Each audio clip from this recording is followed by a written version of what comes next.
Bueno, pues buenas tardes a todos, buenas tardes a todas. Bienvenidos a esta última mesa de estas jornadas filológicas 2021. Esta mesa lleva por título Decir y no decir, momentos de la cultura. Hablarán la doctora Cristina Azuela del Centro de Poética, la doctora Tatiana Bugnova del Seminario de Hermenéutica, el doctor Eduardo Cerrato del Centro de Estudios Literarios y la doctora Carmen Leñero del Centro de Poética. Me gustaría saber si ya están todos los ponentes. Y veo a Cristina, a Tatiana, a Carmen. No he visto hace rato. Eduardo, ¿está ahí? Eduardo, ¿estás ahí? No, bueno, pues yo creo que podemos empezar eh, para no perder tiempo y esperemos que se conecte en el transcurso de la mesa. Vamos a empezar con la doctora Cristina Azuela, que es la primera según el programa. La doctora Cristina Azuela me llamó, me explicó que tiene una pequeña dificultad y es que en un ratito tiene un examen profesional y va a tener que ausentarse justo al terminar su ponencia. Así que si hay alguna pregunta o algún comentario para la doctora Azuela, pues agradeceremos que lo hagan por medio del chat de aquí de Zoom o en los comentarios de YouTube para que ella pueda responder esta pregunta al terminar su participación. Y las demás ponencias, como se ha estado haciendo en estas jornadas, pues las vamos a comentar o a preguntar o a hacer las preguntas, pues todas juntas. La doctora Tatiana Bubnova, la doctora Carmen Leñero y si se conecta el doctor Cerrato, pues también él. Entonces, bueno, tendrán ustedes 15 minutos. Ya llegó el doctor Cerrato. Eh, em, Estaba diciendo que tendrán 15 minutos y a los 10 minutos yo les avisaré. Sin mayor preámbulo, pues adelante, Cristina. Hola, muchas gracias. Yo quiero comenzar dando las gracias a los organizadores, a Marta Montemayor y a David García, porque este encuentro pues nos hace falta ya este tipo de cosas. Lamento tenerme que ir, sobre todo y no poderlos oír a los colegas, pero hay que hacer lo que hay que hacer. Voy a presentar un texto, un libro que acabamos de traducir con el proyecto de traducción y que, como lamentablemente ustedes sabrán, Tatiana Zulia acaba de fallecer, que es con quien he trabajado los últimos 17 años en este proyecto de traducción, pero ella todavía tuvo tiempo de ver la traducción terminada, aprobada por las instancias editoriales de la Facultad de Filosofía y Letras, así que va un poco en homenaje a ella y al trabajo que hizo durante todos estos años conmigo. El texto de Truberto es un texto relativamente corto, de casi 3.000 versos, es decir, unas 70 cuartillas, que muy particular porque tuvo problemas de recepción durante el siglo XX y hasta hace muy poco se le empezó a reconocer algún valor porque el personaje resultaba ser de una particular vulgaridad, con un lenguaje muy poco apropiado, entonces no entraba dentro de los cánones de la academia, pero tiene una hibridez, además se le ha considerado novela corta, fablió más extenso que lo normal, antinovela, roman tiroir, primera novela picaresca, es un texto híbrido con un personaje híbrido además. Este personaje Truberto era hijo de una viuda con quien vivió pobremente en un bosque y decidió salir a vender un becerro para conseguirle alguna ropa que le permitiera adquirir un pretendiente para casarse. Esta primera línea se pierde, no se vuelve a oír hablar de la hermana, aunque ya sabrán que sí aparece una hermana de Truberto. También se va a tratar de una venta que es una desastrosa experiencia mercantil y que es una suerte de iniciación del protagonista a la vida del mundo que no parece muy prometedora. Voy a tener que compartir mi pantalla para mostrarles un, un PowerPoint.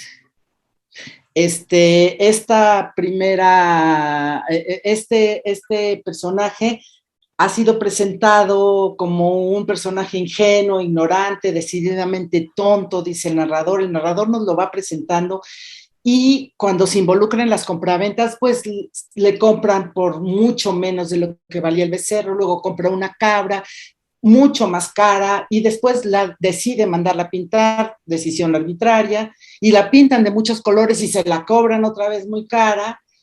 El hecho es que queda claro que él desconoce los usos del mundo y en el taller del artesano que se encarga de pintar la cabra de colores, distingue un Cristo y les enseño en la parte subrayada que en el momento de ver al Cristo exclama, por Dios, qué mal le fue, qué daño hizo el buen hombre para que lo clavaran en ese poste.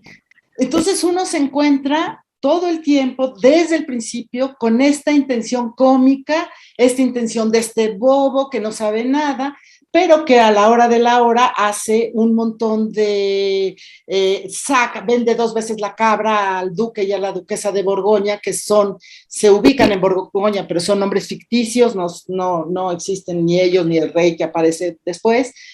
Y cuando llega al castillo, nuevamente este ingenuo se dirige a la duquesa y al duque empleando expresiones muy vulgares en estos primeros intercambios verbales que va a tener con ellos.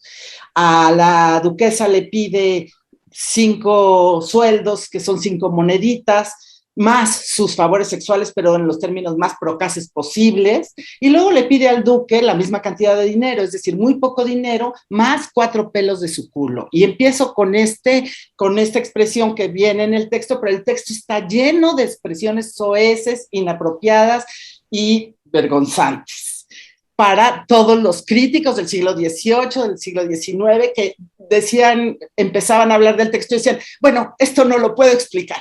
Modo, y se lo brincaban o cambiaban las palabras, etcétera. Yo ya usé favores sexuales muy desentendidos. Por otro lado, esas dos fechorías iniciales de Truberto, que parecen ser extravagancias desconcertantes, muy pronto muestran que al atentar primero contra el honor de la duquesa, porque ella le cede sus favores, y luego contra el duque, por el honor del duque, porque también él se deja el asunto de los pelos, pues entonces está inaugurando la línea narrativa centrada en la humillación de Garnier y los suyos, y de hecho va a ser la humillación de todos aquellos personajes que pertenecen a la alta nobleza y a la aristocracia. Después va a humillar al rey de la región.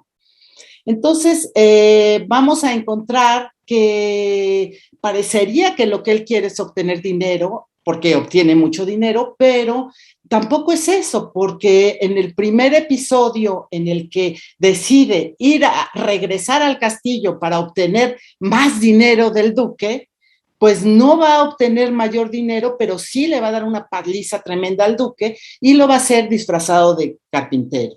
A partir de este disfraz, o digamos que a partir del disfraz de la cabra, vemos una cascada de identidades y disfraces en las que va a aparecer no solamente como carpintero en la corte ducal, sino como médico, como escudero, luego caballero, y después se convierte en una jovencita candorosa. Y entonces la hermana de Truberto no aparece más, pero él se disfraza de su hermana y y se presenta, la llevan a la corte a que encarne 4 papeles femeninos con distintas denominaciones, pero el primero, que es el que llama más la atención, es que cuando le preguntan a esta doncella candorosa que cómo se llama en la corte para que forme parte de las acompañantes de la hija del duque, dice, me llamo Huevo Alegre. Ante el nombre, las doncellas se ríen, no creo tanto escandalizadas como encantadas, porque todas quieren compartir su lecho en la noche, en la primera noche que va a pasar ahí ya en el entorno de la hija del duque, y pasa esa primera noche seduciendo a la hija del duque. Entonces siguen las fechorías, siguen las palizas al duque, hace que maten a un caballero por un lado, porque lo confunden con Truberto, hace que maten al capellán del rey. Es decir, cada vez sus fechorías van cobrando unos colores un poco más oscuros, y yo de pronto digo, sí, ahora le diríamos psicópata, definitivamente, con un cinismo, con un descaro, pero con lo que se identifica realmente es con la figura del trickster, tanto por su polimorfismo como por esa función del trickster de mostrar mostrarnos a todos nuestro lado oscuro, nuestro lado que un poco reticente a obedecer siempre las reglas, hacer siempre nuestro deber. Y ese lado oscuro puede llegar, en los casos de los tricksters, de la figura mítica del trickster, pues puede llegar a ser muy perverso y puede llegar a parecer arbitrariamente cruel, y en la Edad Media sencillamente se le equiparaba con el demonio. O sea, no había, ay, esta es una figura pagana o nada de eso, demoníaco.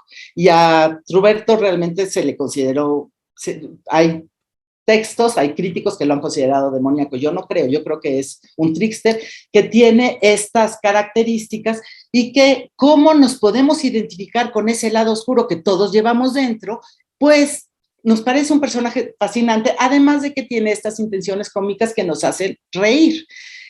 A mí me interesa un poco hablar de que este es un texto trickster que se caracteriza por una voz narrativa, también trickster, que va construyendo el texto de manera a tenernos enganchados y de manera a tenernos engañados. Es una voz narrativa trickster también. Entonces, una de las características, como se va, en donde vamos entramando el texto, que se conforma de varias anécdotas, unas concatenadas con las otras, pero que podrían haberse relatado de manera independiente, y que esta es otra de las características de los textos de tricksters, esta concatenación de episodios que podrían ser independientes o no, y en el texto van teniendo una cierta coherencia.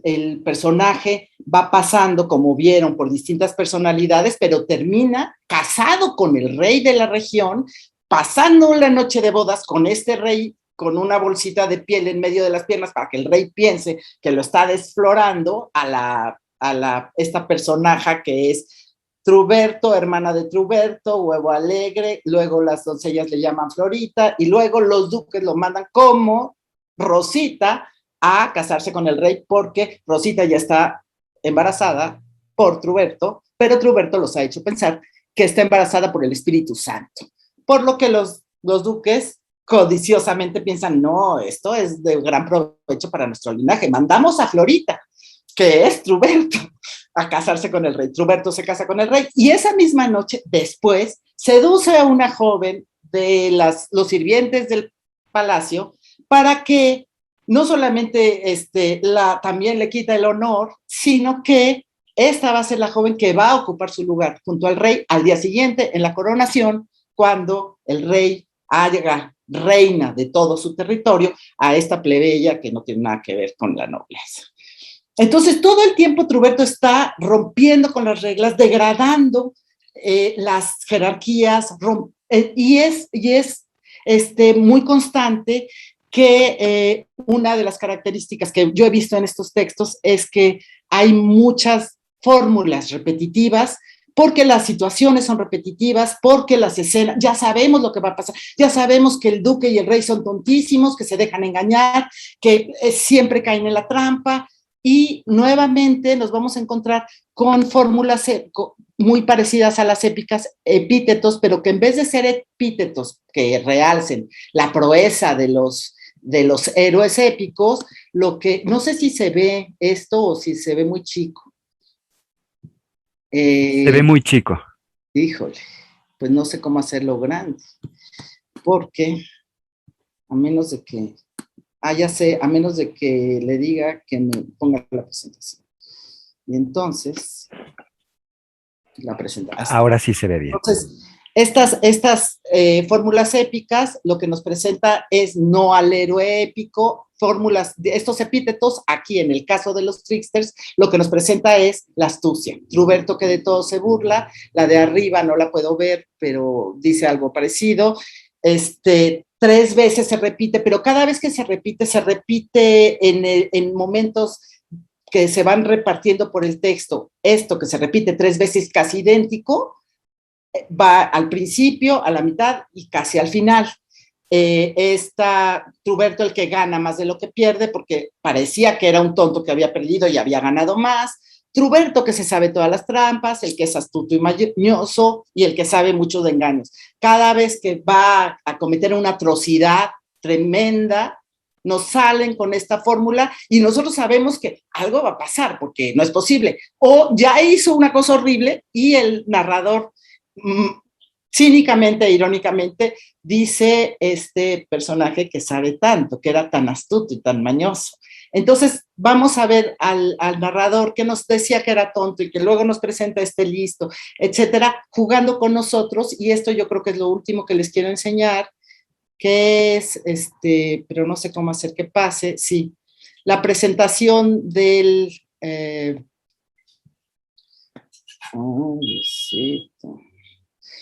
la presentación de el... Bueno, entonces este personaje se presenta al autor 3 veces, al principio, a la mitad del texto y al final. Y las 3 veces da el nombre del autor. Solo que las 3 veces me encantaría poder reanudar la función de compartir y mostrar esto, pero... Entonces, la primera vez dice en el verso 4, Douane témoigne qu'il avant déjà, entonces Douane, que es el nombre, es testigo de que en el bosque de Pontalí vivía una mujer sin marido, ¿no? Entonces usa el verbo témoigner. Luego a la mitad vemos una expresión del narrador en primera persona que dice yo soy testigo y vuelve a usar la misma palabra, témoin, témoigné, ¿no? Y al final vuelve a decir Douane de la Vesne, témoigne. Entonces son maneras en que nos presenta este autor que es desconocido y digo, Truberto es mucho más famoso que el autor, porque el autor nada más se le conocen estos 3 versitos. Es todo lo que se sabe de él, que pertenecía a la Vesne, que es una región, y que se llamaba Douane. Pero lo usa de maneras muy raras. Primero comienza diciendo, este fabliau lo hizo Douane, que era testigo de que había una mujer. Y este texto no es un fabliau, porque los fabliaux son textos de 5 páginas, máximo 10 páginas, no puede ser. Y luego dice, yo soy testigo y sostengo que, y dice una frase sentenciosa, en un momento totalmente inapropiado en el que Truberto, en la mitad de un banquete, lanzó una flatulencia. De inmediato Truberto voltea a ver a su vecino y le dice, ay señorita, nos está usted avergonzando. Y todos los caballeros dicen, qué vergüenza, qué deshonra, qué humillación. Y Truberto está muy bien portado, pero lo curioso es que el narrador no nos dijo lanzó una flatulencia o se le escapó un gas. Nos dice, Truberto se echó un pedo. El narrador, que luego va a decir, soy testigo de que no es culpa del aldeano, sino de quien le da de comer. Entonces es muy raro porque la frase sentenciosa tiene que ver con la aristocracia que no debe tener a los aldeanos en su casa, tiene que ver con cosas, pero suena un poco mal porque la chica no tuvo culpa de nada, ella nada más la acusaron. es inocente. Y al final, cuando acaban de matar al capellán por culpa de Truberto, que lo acusa de haberla querido violar o algo terrible, lo acaban de matar y dice Duanel de la Besne, es testigo de que es de tontos meterte donde no te llaman. Si el capellán se hubiera callado, no habría recibido semejante paliza. En boca cerrada no entran moscas. Entonces, otra vez es un tono sentencioso, típico de las moralejas de los Fabliaux, típico de este mundo en donde te dan una enseñanza, pero el hecho es que Trubert, el capellán, lo único que estaba tratando de decirle al rey es, esta es una señora, esta señora con la que te casaste es un señor, más bien, y te está engañando. Y el rey no lo permite porque Truberto interviene y dice, ay, me quiso violar, castíguenlo, y lo matan. Entonces, Duan de la Besne, que es la voz que debería darnos la moraleja, lo que nos dice es, fue un tonto, se hubiera callado, ¿por qué quiso defender el honor de su rey? ¿Por qué quiso ayudar a su rey? En boca cerrada no entran moscas. Entonces, la frase sentenciosa es una trampa, porque no está diciéndonos una moraleja real, se está burlando otra vez de sus lectores y de quien está esperando una moraleja. Y bueno, yo ya termino con esto, creo.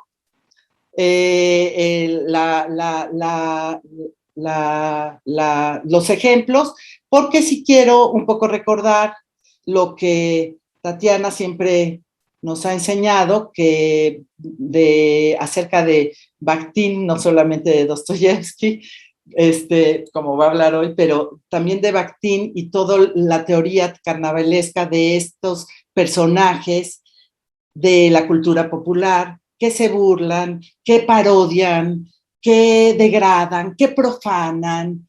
Y todas estas características las tiene el texto de Trubert, porque los tricksters forman parte de esta cultura popular, y más en el caso de un personaje que no como los otros tricksters que se pueden estudiar, que vienen de clases nobles, él sí viene de una clase muy desprotegida y muy marginal. Los tricksters son marginales, todo el tiempo cuando cambia de sexo y tiene sexo fingiendo que es mujer o que es hombre, etcétera, son imágenes grotescas e inversiones de género. Pero no se trata solamente de contar chistes soeces o del carnaval y la fiesta, se trata también de mostrar, como dice Bakhtin, una osadía inventiva que permita, voy a citar a Bakhtin, solo cambio los verbos, asociar elementos heterogéneos, aproximar lo que está lejano, librarnos de ideas convencionales sobre el mundo, de elementos banales y habituales, permitirnos mirar con nuevos ojos el universo y comprender hasta qué punto lo existente es relativo, y en consecuencia comprender la posibilidad de un orden distinto del mundo. ¿Por qué digo esto? Porque pienso que con un texto como el de Trubert, en donde denuncia la liviandad y la frivolidad de los nobles, la crueldad y la verdadera brutalidad con la que matan a la gente sin permitirles explicar lo que tienen que decir, la codicia, etcétera, etcétera, lo que está haciendo es mostrándonos que los mundos ideales, las reglas, las constituciones, apuntan a una perfección, pero la risa nos permite ver que estas construcciones ideales, son construcciones de puntos de vista y que todos tenemos defectos y que la realidad no siempre responde a Cristina, las construcciones. se acabó el tiempo. Ya es lo último. Y que la realidad no responde siempre a las construcciones ideales, sino que está llena de imperfecciones. Con esto yo quería terminar y ya.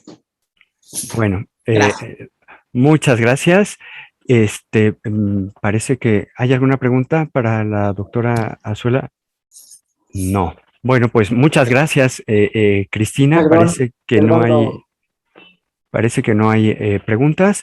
Entonces, pasamos con nuestra siguiente ponencia, que es la de la doctora Tatiana Bubnova, que nos presenta Dostoyevsky cumple 200 años. Adelante.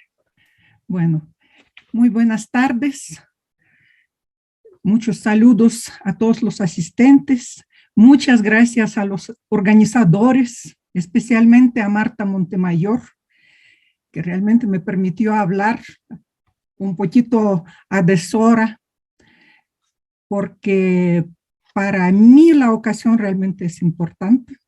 Dostoyevsky desde hace mucho tiempo está entre mis investigaciones secundarias y todo el tiempo está ahí, a la orden del día, y hay cursos y muchas otras cosas. Bueno, Dostoyevsky cumple 200 años, pues. Eso lo vamos a terminar muy rápidamente. Obedeciendo a la costumbre de una celebración obligada, vamos a limitarnos a una sola fracción geográfica en la percepción de Dostoyevsky, llamando, como lo hace la crítica rusa actual, su obra más conocida, Pentateuco, haciendo referencia a los primeros 5 libros de la Sagrada Biblia, por las 5 novelas más conocidas, aunque su obra completa llenaría 30 volúmenes de obras completas. Y bueno, todo el mundo sabe: Crimen y Castigo, El Idiota, Los Demonios, El Adolescente, Los Hermanos Karamazov.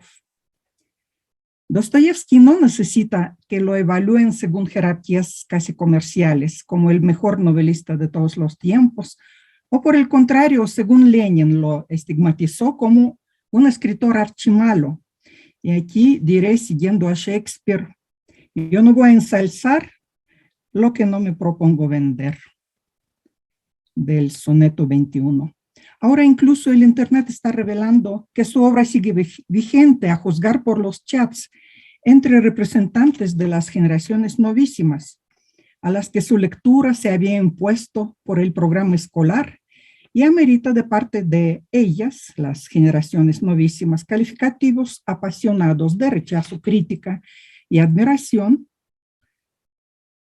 así como propuestas de tendencia terrorista, de cambiar el mundo mediante recursos más actualizados que el hacha de Rodion Raskolnikov, máximo humanista o apóstol de un cristianismo ortodoxo bastante virulento, o bien el mejor defensor y propagandista del mal, como lo había remarcado un filósofo ruso, debido a las características polifónicas de su obra, sigue levantando polémicas.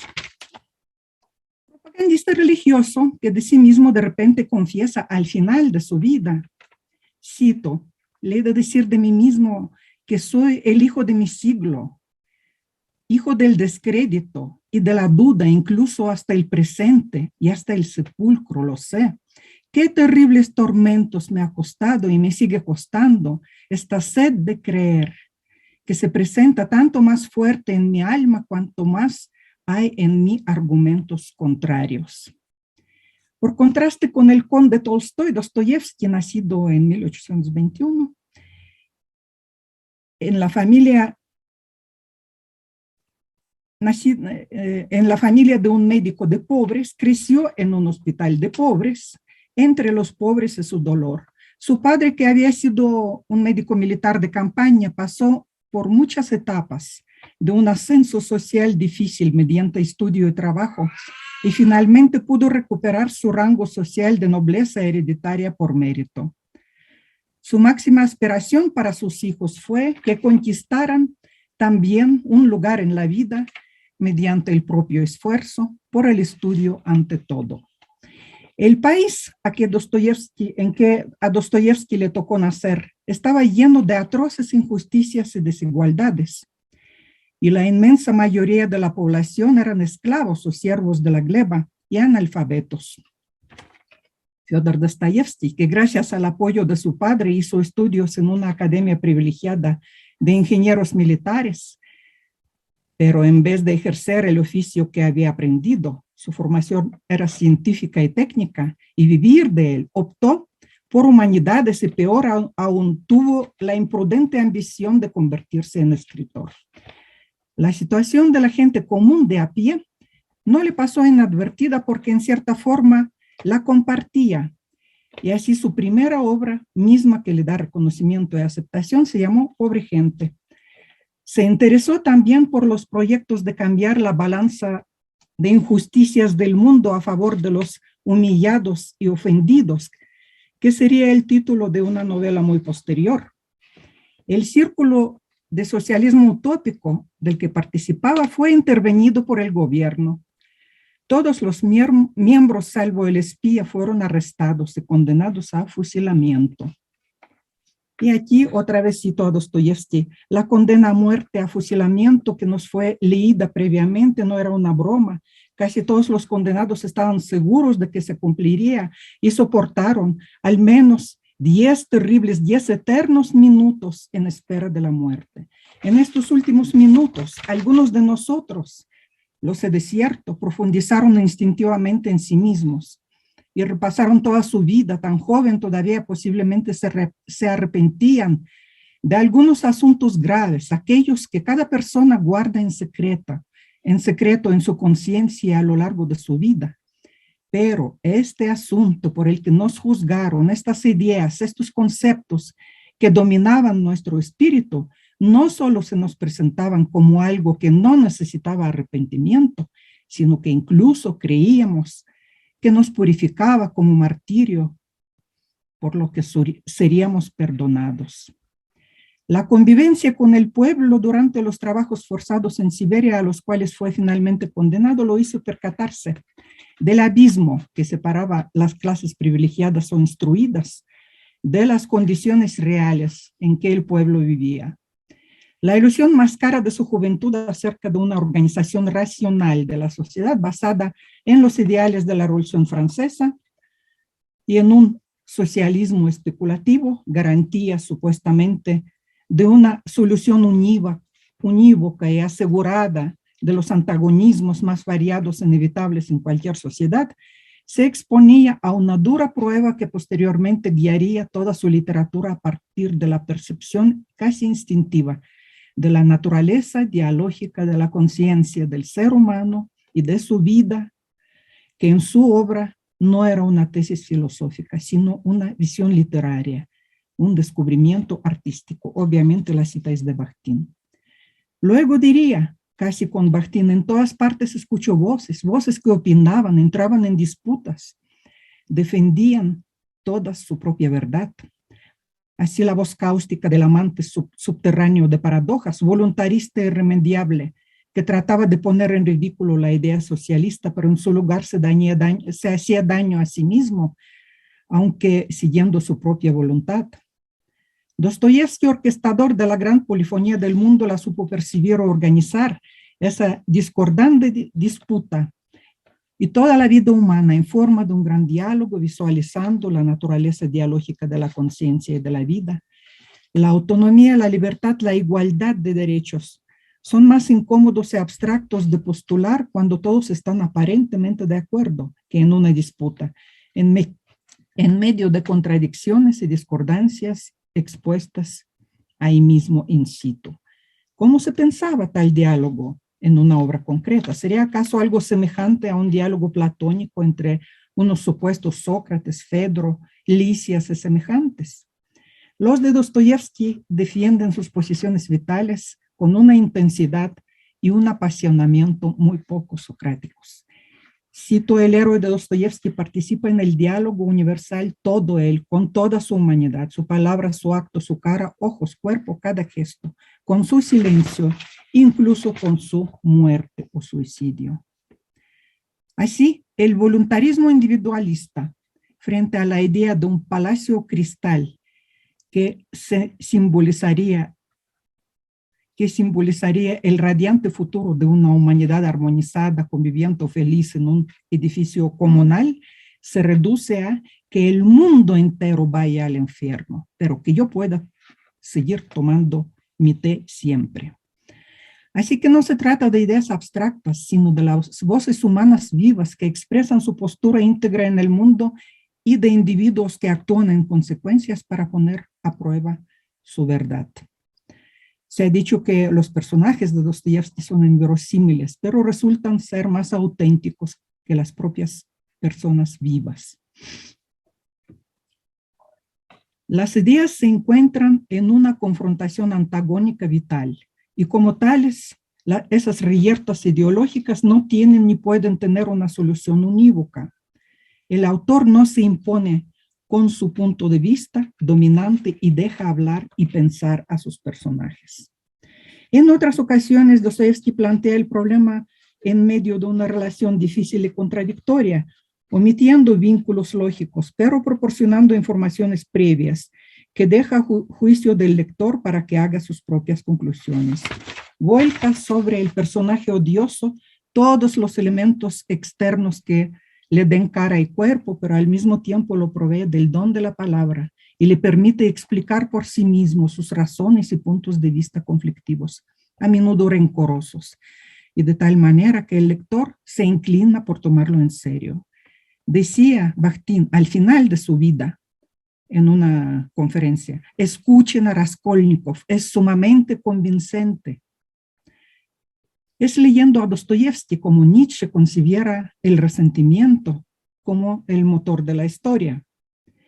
La idea se le presenta al lector encarnada en un sujeto concreto que la pone a prueba a partir de sus razones específicas, brotadas de una situación existencial precisa.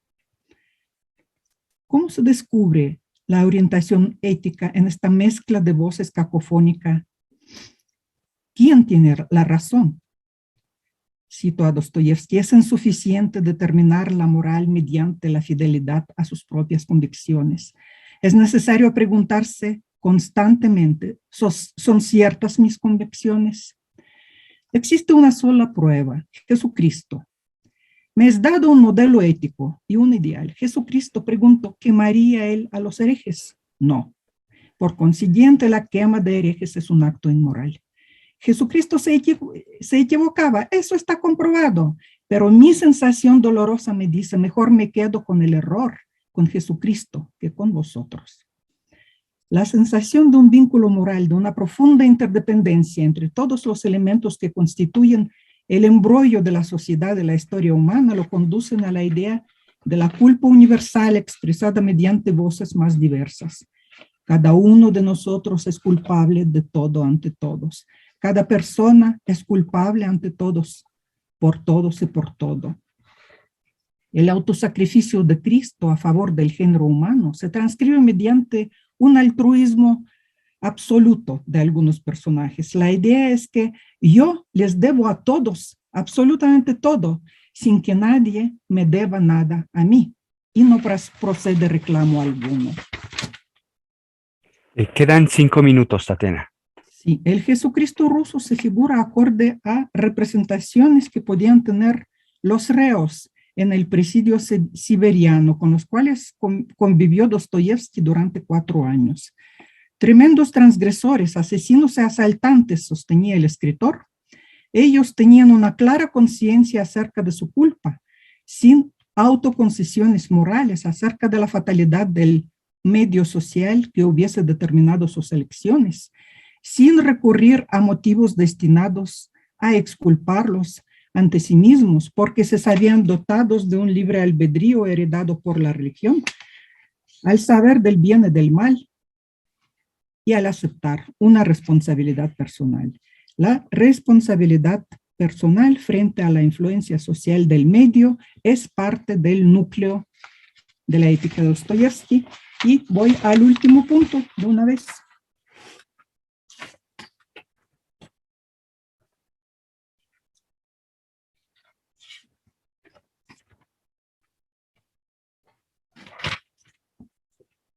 Las sentencias que provienen de Dostoyevsky sorprenden hasta hoy por su vigencia.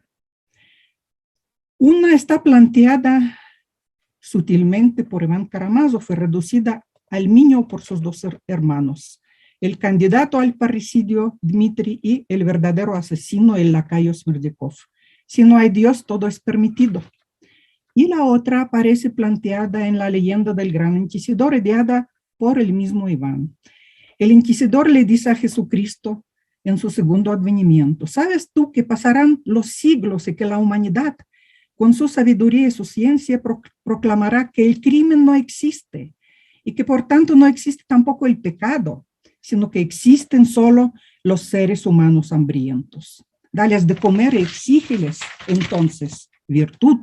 Eso es lo que escribían en la bandera, escribirán en la bandera que elevarán contra ti y con ella destruirán tu templo. Ninguna ciencia le proporcionará pan mientras permanezcan libres, pero al fin pondrán su libertad a nuestros pies y dirán, mejor es que nos esclavicéis, pero dadnos de comer.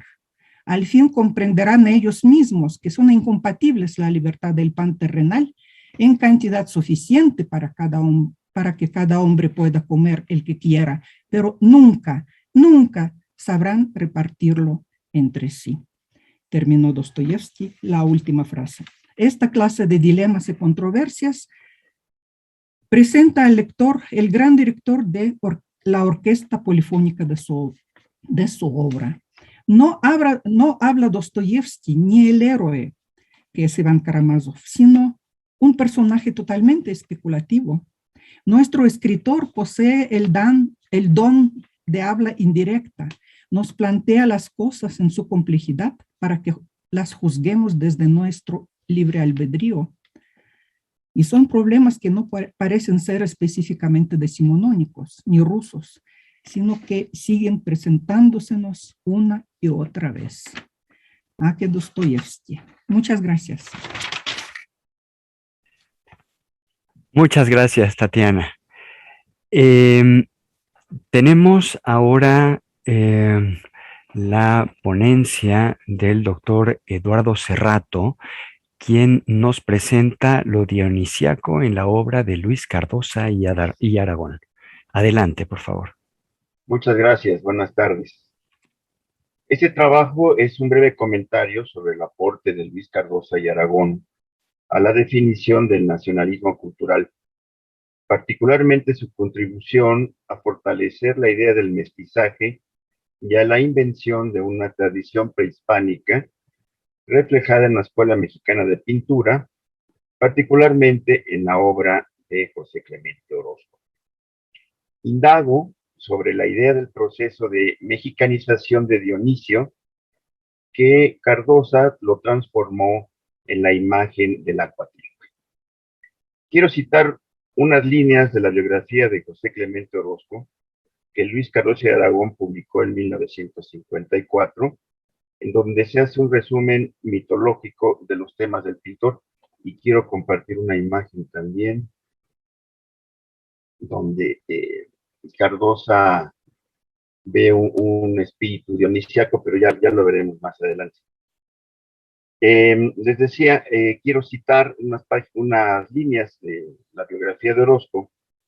Dice Cardosa, lo extraordinario es que en una obra de arte nos apasione sin vivir ni la obra ni nosotros en la atmósfera en que fue creada. ¿Qué es Coatlicue para nosotros?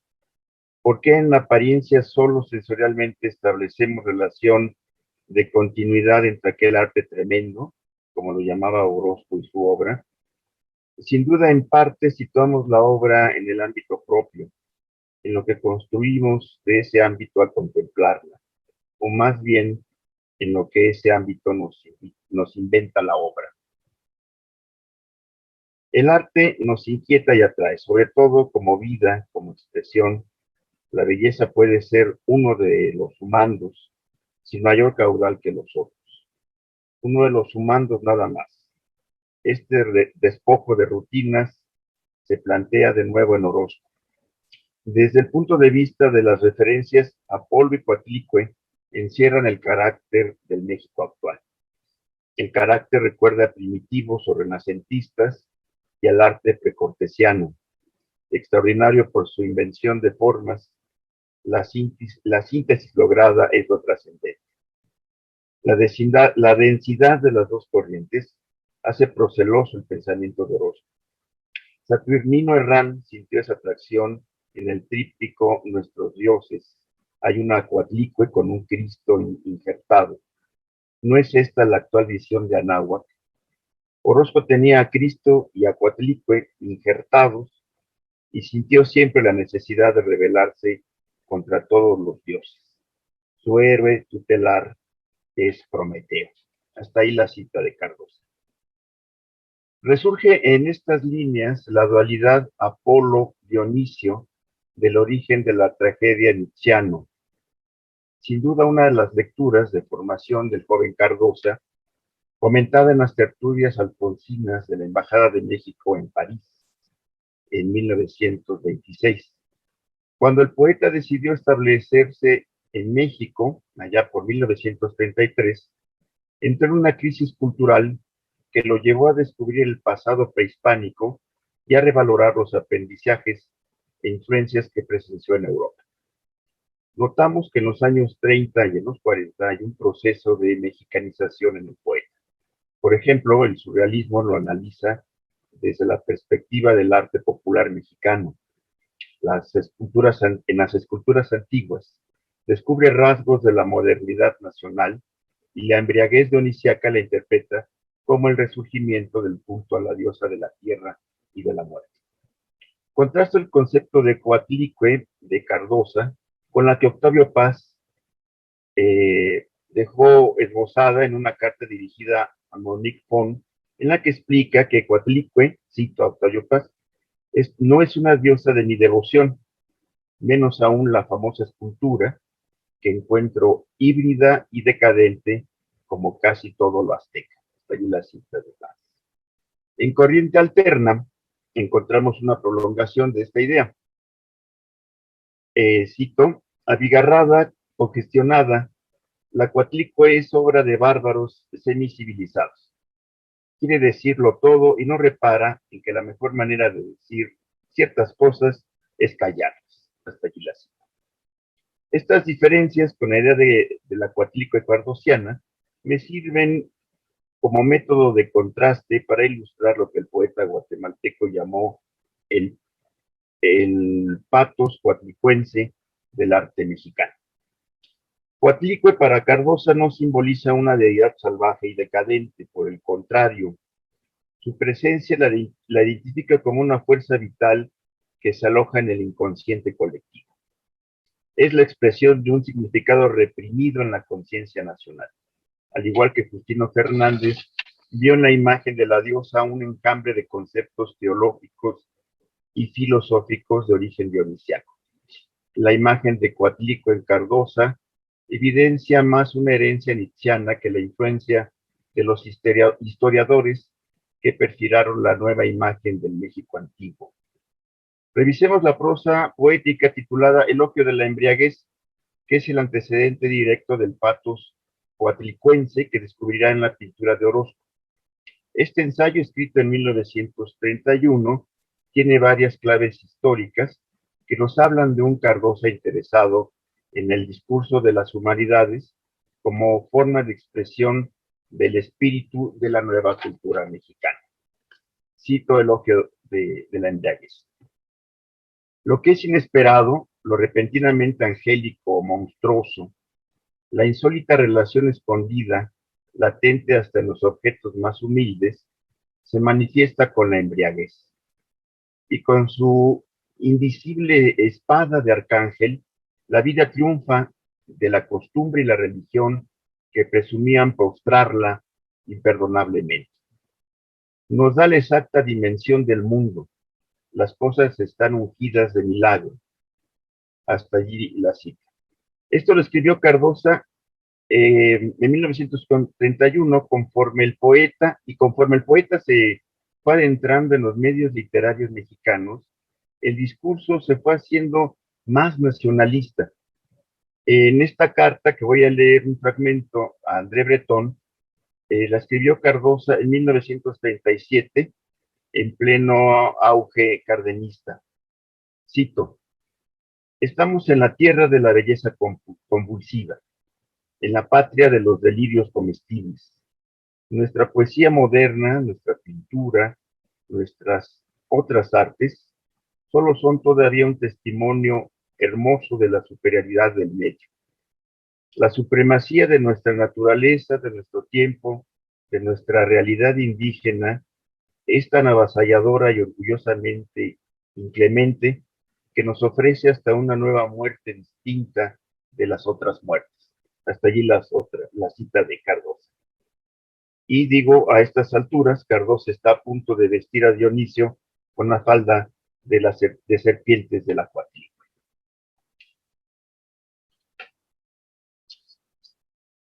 Leemos en la biografía de Orozco, y cito de nuevo, en el exceso, en la desmesura, a medida propia de Orozco, se origina algo que a veces siento que me abruma y me estremece, su cloaticuismo. Hasta allí la cita de Cardoso. Más adelante, al referirse a la imagen de la tragedia de México, comenta el poeta, cito, las creaciones de Orozco viven por la emoción y la verdad que puso en la línea, en la forma, en el color, en la composición. Son tan expresivas que es singular en lo que se refiere al dolor y a la violencia, que ante ellas sentimos a México tanto como sentimos la vida antigua en Coatlicue. El pensamiento estético de Luis Cardosa y Aragón se mexicaniza en un momento histórico previo al cardenismo, y ya en los años 40 es cuando madura y intenta forjar una tradición dionisiaca que defina la identidad del arte mexicano. En sus ensayos, Apolo y Coatlicue, ensayos de Espina y Flor, el poeta concreta la fusión entre Dionisio y Coatlicue en el arte popular y reaparece como una presencia fantasmal en el arte contemporáneo, por ejemplo, en el mural Cristo destruyendo la cruz, de José Clemente Orozco. Lo dionisiaco del arte mexicano es un patos en el que resurge la cosmovisión prehispánica. Lo menciona Cardoso en la biografía de Orozco. Las creaciones de Orozco, cito, viven por la emoción y la verdad que puso en la línea, en la forma y el color y en la composición, como les he mencionado. La propuesta coatlicuesca de Cardosa como esencia del arte mexicano compitió en los mercados de los valores intelectuales. Tuvo como competidores a José Juan Tablada, quien proponía que en el inconsciente del mexicano peleaban Huitzilopochtli contra Quetzalcóatl, la violencia contra la cultura. En la novela La resurrección de los ídolos, consideró que los zapatistas que destruyeron su jardín japonés eran la reencarnación de Huichilobos. En cambio, me sigo refiriendo a Tablada, en lo mejor del arte popular adivinó la presencia de Quetzalcóatl. Por su parte, Cardosa siempre vio en la escultura antigua el cordón umbilical de la mexicanidad. Así lo estableció en Fisiología de la Escultura, ensayo inicial del libro Apolo y Coatlicue. Cito: la arquitectura aborigen es como el cuerpo armonioso para que ardan nuestros pensamientos y emociones. Solo ese cuerpo, esa arquitectura, sabe originar ese sueño y ese amor universal y nuestro. Y así como he visto a mi cuerpo alejarse durante la vigilia o mientras duermo, así también la pirámide, el templo y el monolito, telúricamente firmes, igual al cuerpo sobre los pies, he sentido en mí, y acaso en mi entraña de tesontle y arcilla, que se aleja su cuerpo monumental, se aleja en sueños, mientras las serpientes emplumadas, las grecas, las calaveras y las fuerzas dominadas en los signos se funden en un río inmenso que forma el cordón umbilical de la humanidad alimentada por sus mitos. Hasta allí Cardosa. Cardosa no entiende la imagen de Coatlicue como un símbolo de la barbarie, sino como un emblema de la metafísica prehispánica. El sacrificio es una metáfora del ser para la muerte de la mentalidad antigua. El sacrificio en el Templo Mayor es descrito en Pequeña Sinfonía del Nuevo Mundo como un infinito acto de amor. Y cito un fragmento de la Pequeña Sinfonía: mi cuerpo fue devorado, que solo mi cráneo blanqueaba ya en el Zompantli, al lado del cráneo de la doncella que habité. Juntos experimentamos la infinita dulzura de la descomposición. Juntos sentimos con qué dulzura y clemencia la podredumbre nos tomaba en ceniza. Se desgranaron nuestros dioses. Fue todo como un incendio que principia lento y va creciendo hasta llegar a la hoguera. Luego mengua poco a poco hasta enfriarse el mineral. Mi carne había conocido tal éxtasis en el amor. Un segundo ahora duraba eternidades. Un amor sin fatiga, terriblemente inmóvil y obstinado. Muy pronto mi aclimatación fue perfecta. Imagino que entonces, gracias Carmen, imagino que entonces empecé a percibir el reverso de la medalla y me sentí fecundo y hermoso como el fuego. Detrás de la interpretación mitopoética de la mexicanidad, hay una política de crear la nueva cultura mexicana engendrada al amparo de la revolución, cuyo discurso legitimador necesitaba una reestructuración de su mitología para justificar una tradición.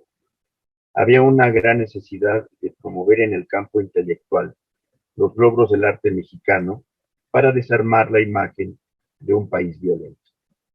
Podemos entender que algunas ideas de Cardosa son un recurso de expropiación cultural nacionalista.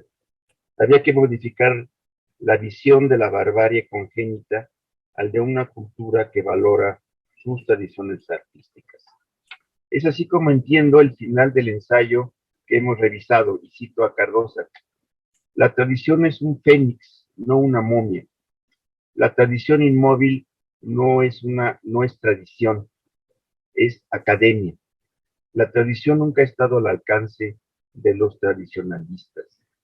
Diferencia entre vivir en la tradición y crear tradición. Tradición, creación incesante. La imagen de Coatlicue, como una versión de lo dionisíaco en el México postrevolucionario, es un esfuerzo por inventar una tradición que incluyera lo antiguo con las vanguardias que empezaban a circular en la plástica mexicana, en una unión amorosa y no bárbara de lo europeo con lo americano. Muchas gracias. Muchas gracias, Eduardo, y gracias por ajustarte al tiempo.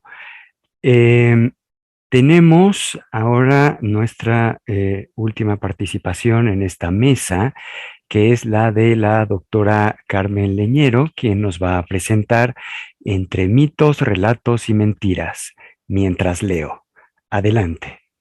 Mientras leía El Cazador Celeste de Roberto Calazo y The Resounding Soul, el alma resonante de varios teólogos, filósofos y neurólogos, me invitaron a participar en estas jornadas y entonces empecé a pensar sobre cuestiones del lenguaje y sus paradojas. Escribí una serie de aforismos y reflexiones y es esto lo que les voy a leer. Aprende uno muy tarde el arte de callar. No es callar por falta de ideas o de aliento, sino callar por decencia, por un resto de lucidez. No usar más las palabras para esconderse, para imponerse, para mentir, o siquiera para sobrevivirse a uno mismo. Cuando me encerraban semanas en solitario, es decir, en la celda de castigo, el esfuerzo consistía en no recordar los rezos, las plegarias, las canciones de mi infancia. Me contaba alguien que fue prisionero político en Uruguay durante la dictadura. El lenguaje, con su retahíla de evocaciones y memorias, causaba al recluso un sufrimiento insoportable. Limitarse a ser una bestia herida, arrinconada, era lo más sano. Al cabo de los días, solo quedaban en pie unas pocas palabras esenciales: sal, agua, amigo, pan, a modo de sortilegio. Incluso luz, como mera palabra, hería. Luz dice demasiado. Pan es solo un gesto, una bendición compartida durante siglos. En solitario, infinidad de vocablos cotidianos y comunes parecen haberse trasladado al reino de la ficción. ¿Qué es jabón para un preso? ¿Qué es un ventanal, un tapete, un picaporte. Las palabras son costumbres, pensaba Alfonso el Sabio. Amo las palabras con un amor neutro, hecho de olvidos. Las palabras me cosquillan en la mente, se inhiben en los labios, se pervierten en mi oído, en el papel ruedan por la pendiente del sinsentido, rebotan. Entre mis muchas conexiones neuronales aparecen y desaparecen como estrellas enanas a lo largo de galácticos milenios, igual que mosquitos locuaces o polvo que estalla. Sí, sustitución no hay palabra, dice Roberto Calazo, palabra que viene a ser la sombra de una sombra. Y yo pregunto, ¿nos acerca o nos aleja de aquello que fue sustituido? El lenguaje, en mi parecer, no es sustitución, sino acto. Doy nacimiento al nombre y al vínculo que ese nombre improvisa entre nosotros. Los frutos del lenguaje no significan en primera instancia, sino que desatan una estrategia de contacto o posesión subjetiva. Te toco con mis palabras peregrinas y luego te dejo huir. Para que la palabra no sea falaz, perniciosa, debe desprenderse espontánea como un fruto maduro, sin planes ni objetivos, sin ganas siquiera de mostrarle a algún genio despistado que existe la gravedad. ¿Cómo no sucumbir al encantamiento de las palabras? Hay metáforas y hay quimeras. Phila Tharp, la famosa bailarina y coreógrafa americana, practicó 5 años sin música para explorar así los alcances de su danza. Gracias a eso, pudo interactuar después con cualquier estilo musical, Mozart, Philip Glass, Arvo Pärt o Miles Davis. Una cura de silencio o de sentido no se adiestraría en el arte de decir. Yo también recuperé el cauce de la voz cantando meses sin producir sonidos, exhalando prolongadamente al borde de lo inaudible, suspendida en el filo, de canto precisamente. La música hace sentir que el mundo es nuestro hogar, las palabras que es laberinto. Mucha teoría se hace para contener el vértigo. Libros, conferencias, artículos inspirados, volátiles o rigurosamente anclados en la arena. Los personajes de Beckett se esfuerzan continua y patéticamente en comunicar lo que no pueden comunicar, ni su voluntad, ni su deseo. Se pone en escena el drama del lenguaje, desplegándose insensato. Vano intento el de abrir la boca, como si el silencio no fuera opción, sino derrota, caída en el mismo abismo en que la realidad ha caído. Bueno, ya dejemos el tema, espeta mi padre abrumado haciéndonos callar. Y 3 minutos más tarde, él mismo regresa al tema, olvidando que lo había tajado. ¿De veras deja el nombre intacto al objeto que nombra? Cada vez que se pronuncia, lo va mellando y allá en el fondo de la conciencia lo disgrega. Las famosas últimas palabras tendrían que ser de algún modo reveladoras o relevantes, pero rara vez ocurre así. A menudo son solo un intento de persistir con vida, montándose en una frase y en otra, con suerte en otra más. Las penúltimas palabras, en cambio, o las que surgen irreprimibles en cierto punto de la agonía, pueden ser tan inextricables como poderosas. Se incorporó de pronto mi madre moribunda para insistirme con ansia.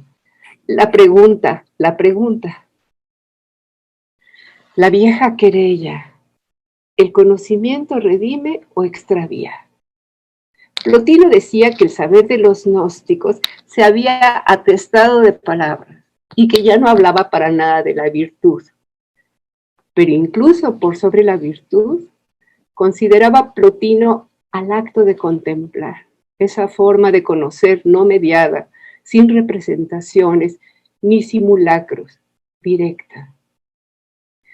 Calasso distingue entre el conocimiento que hiere su objeto y el que se limita a mirarlo.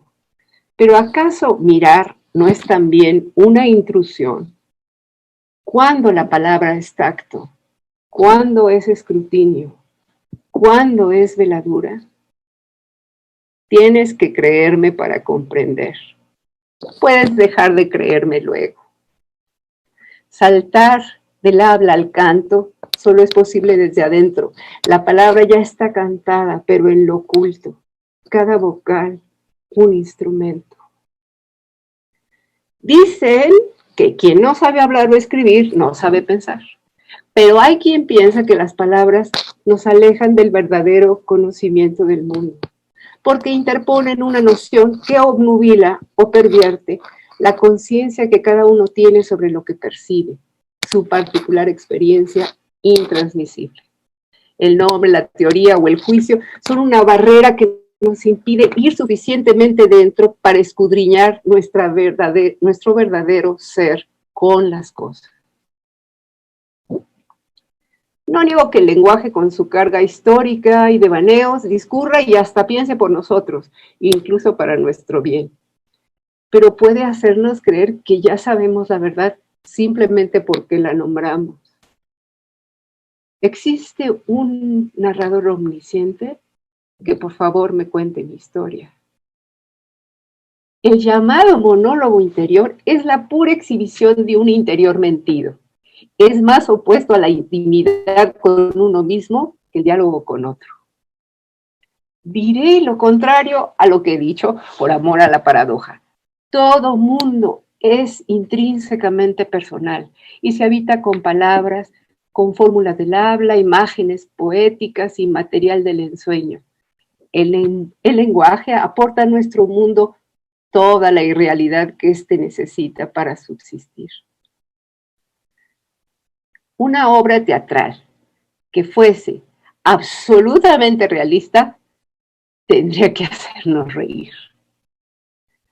Es verdad, Santiago. Basado en un mito védico, Roberto Calasso cuenta que mucho antes de ser cazadores, los hombres imitaron a las hienas en sus hábitos carroñeros. Ese modelo nos dio la fuerza dominadora que otorga el hecho de comer carne muerta. Sacrílega proteína, pienso.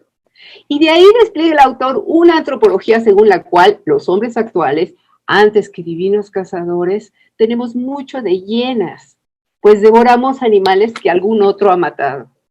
He aquí, me digo, un mito, un cuento, una teoría, otra más. El filósofo español Antonio Escotado tiene una definición para lo real. Lo real, dice, es lo infinito. La realidad es inagotable, tienen dimensiones que no dejan de multiplicarse hacia adentro y hacia afuera, y nunca es por completo cognoscible. Y cita a Heráclito, la naturaleza ama ocultarse. En cambio, un modelo, una ficción, una noción, un símbolo, un mito y cualquier invento o creación humana es acotado, finito. Como la rosa y su misterio, me pregunto. Nombrar, no como sentencia, sino como caricia. Dice Levinas que la caricia consiste en no asir nada, no tocar lo que escapa de nosotros porque aún no ha sido lo suficiente. En buscar, en sondear, es un movimiento hacia lo invisible. Exégesis, invención. Hermenéutica, viaje. Los devotos observadores de pájaros se afanan en identificar la figura del ave y su nombre utilizando catálogos y catalejos. ¿Ese es su amor o avaricia? ¿Es asombrarse o atesorar? Todos los adornos son escrituras ahí en la superficie de los muros, decía Bonifacio Bautista, guardián de Mitla, según cuenta Calasso. Pocos visitantes comprendían sus palabras, pues creían que en efecto se trataba de decoraciones. Todos los adornos son escrituras, repetía el guardia, sin importar que nunca se hubieran descifrado esas escrituras. Su misión era alimentar el mito. Quizá lo contrario sea cierto. Toda escritura es adorno, reverberación lujosa, ingeniosa, superflua, y no, como dices, cincel sobre la piedra, herida sobre el papel, incisión definitiva en la historia. Si teoría, etimológicamente, es contemplación, ¿a qué tanto parloteo y terminajo les pregunto a mis alumnos cuando me recitan teorías que recientemente han aprendido? El pasaje de la contemplación al habla, ¿cómo ocurrió? Desvirtuando la realidad en imagen. Eidolon. Conocer por el nombre es degradar, dice Calazo. El algo que se conoce deja de ser real para ser imitación. ¿Podríamos recobrar la inocencia de ver justo antes de romper a hablar? Un cúmulo de proposiciones nos impide la visión de la vida entera, en la que nada hay que buscar, porque nada hace falta, dice Calazo, explicando a Plotino. Y esa visión se tiene precisamente en la interioridad. La palabra del poeta hecha pupila. Una sola frase modifica la tarde entera hacia adelante y hacia atrás. Tan delicada membrana es el tiempo. Plotino sabía que no solo contemplan los seres humanos, también los animales, las plantas, las piedras, la naturaleza misma se autocontempla, pero un tanto adormilada, dice. Me encanta esa idea. La somnolienta naturaleza asistiendo a la polinización de una orquídea, al nacimiento de un huracán, al tsunami, al terremoto, a cada único atardecer.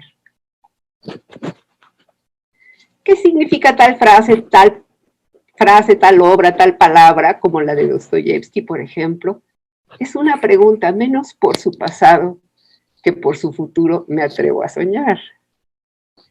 Si una nueva obra de ficción no desdice a la teoría literaria en boga, de algún modo fracasa.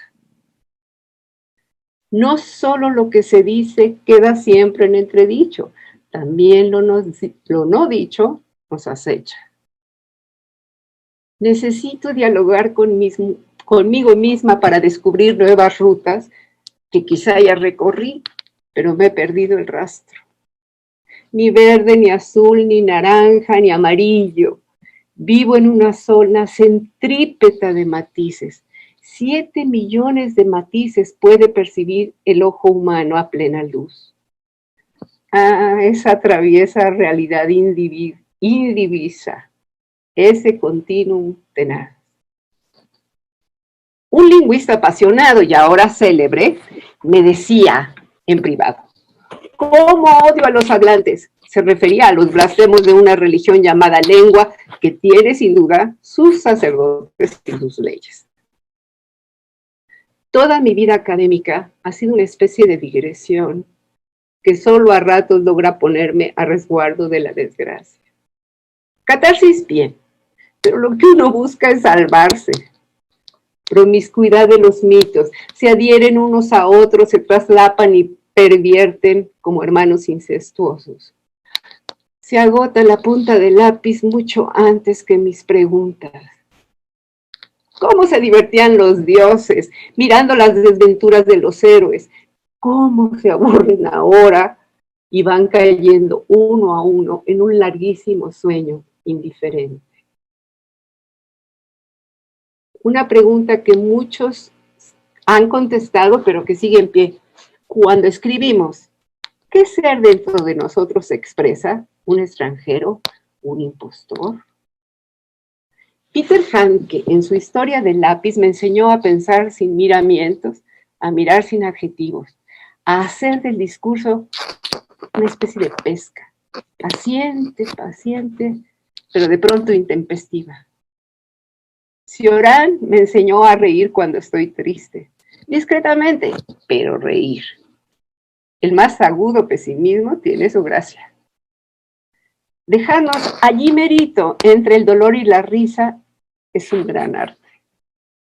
En el yoga kundalini hay un ejercicio que consiste en pronunciar una vocal de golpe haciendo que se abra paso desde el plexo solar. Esa práctica busca que solo pronuncie yo las palabras que surjan de aquí adentro, ninguna otra. Aire, vocal y movimiento quieren abrir el canal de la verdad, desatar la voz desnuda. El lenguaje piensa por mí mientras exploro sobre el papel. Antes de la escritura, todo es neblina. Después también, pero de otro modo. Hay un grado de conciencia que no se alcanza en ausencia del humor. A veces, escribir tiene que ser un regreso al habla, porque ya se ha ido muy lejos. Y allá lejos, ya no hay mundo, ni montañas, ni hay eco. Otra vez, cuando hablamos escribiendo, enfrentamos al niño que nos atiende, al abuelo desmemoriado, al incrédulo colega. Acogemos a las palabras sin cascarón. Dice Antonio Escotado que los adverbios y adjetivos no sirven para develar la verdad, ni para espantar el olvido. Habría que describir el mundo solo con nombres y verbos. El lenguaje viene y va, dice, y la verdad permanece. A solas, sobre la página muda, cometo la insolencia de tratar de tú a tú con alguno de los dioses y, por supuesto, quedo abatida. En el periódico leo que han inventado una tecnología que traduce los pensamientos de un hombre y los presenta en pantalla. Mas no son sus pensamientos, sino los impulsos que hace para pronunciar ciertas palabras o frases, hacer vibrar las cuerdas vocales, mover la lengua y los labios de cierto modo. El pensamiento existe sin lenguaje de una forma extenuante, compulsiva. Me pregunto si en los monjes con voto de silencio poco a poco se adormece la conciencia o todo lo contrario. Decir, una tarde ya en mi vida, me prometí no mentir. ¿Qué significaba eso? No decir lo que ya no pensaba, no usar metáforas ni eufemismos, no inventar datos, fechas, eventos, no considerar las circunstancias o las consecuencias de decir algo, no enfatizar mis ocurrencias, no saber qué voy a asumir como cierto. Significaba vivir en mi palabra, de cuerpo entero, como una larva en su capullo. Decir es la morada del ser, dijo el filósofo alemán. Pero los fuertes vientos que hoy corren nos han dejado sin techo. Antes de morir, mi madre me suplicó que no la enterrara, ni la ahogara, ni quemara su cuerpo blanco. Por supuesto que no, le respondí, sin la menor sensación de estar mintiendo. ¿Sabes que mientes cuando el otro ha entendido mal y te conviene que no lo sepa?